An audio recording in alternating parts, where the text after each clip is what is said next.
యథా రాజా తథా ప్రజ.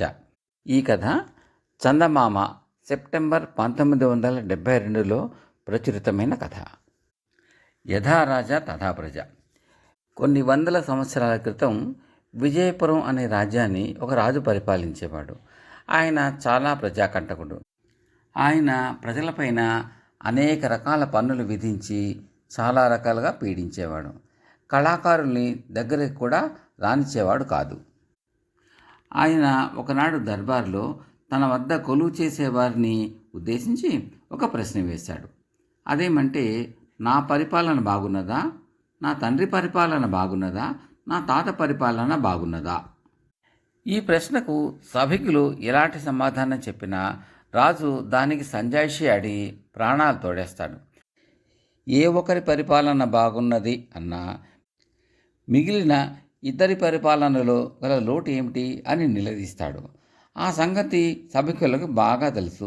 అందుకని వారు ఒకరి ముఖాలు ఒకరు చూసుకోసాగారు. అప్పుడు మంత్రి వారి దుస్థితి గమనించి లేచి నిలబడి, మహారాజా, తమ వద్ద కొలువు చేసేవారిలో చాలామంది తమ పరిపాలన తప్ప మరేదీ ఎరుగరు. తమ తాతగారి పరిపాలన ఎరిగిన వారు ఒక్కరు కూడా లేరు. అందుచేత తమ ప్రశ్నకు సమాధానం చెప్పడం ఇక్కడ ఎవరికీ సాధ్యం కాదు అన్నాడు.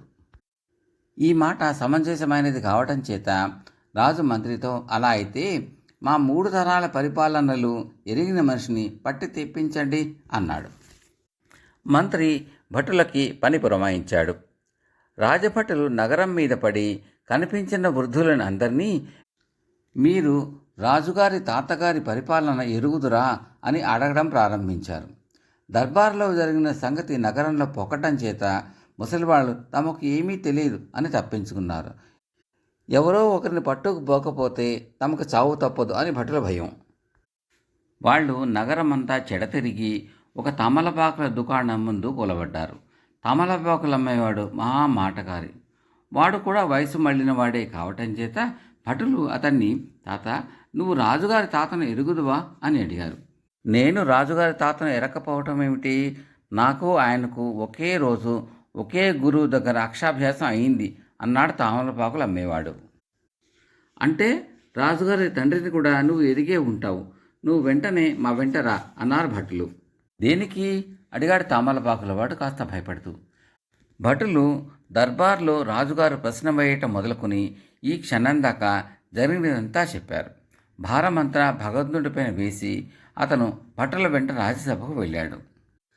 రాజు సభికులకు వేసిన ప్రశ్నే తామలపాకుల వాడిని కూడా అడిగాడు.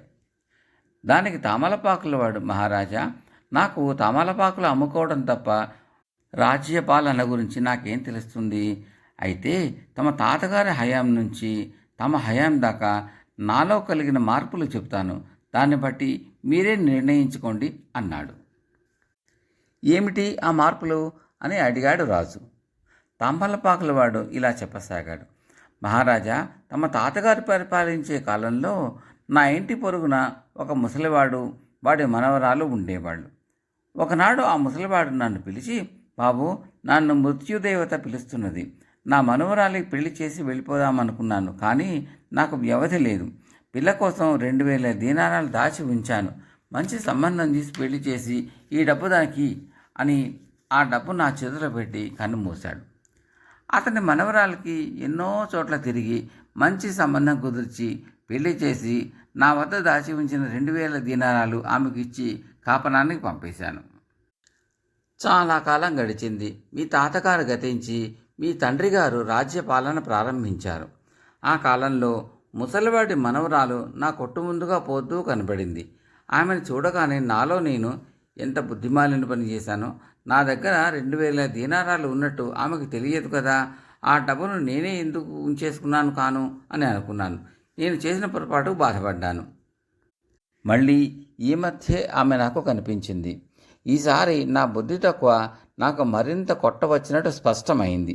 నేను నిజంగా బుద్ధి లేనివాడిని కాకపోతే ఆ పిల్లను నేనే పెళ్ళాడి పిల్లను డబ్బును సొంతం చేసుకుని ఉండేవాడిని కదా మహారాజా అంటూ తామలపాకుల వాడు ముగించాడు.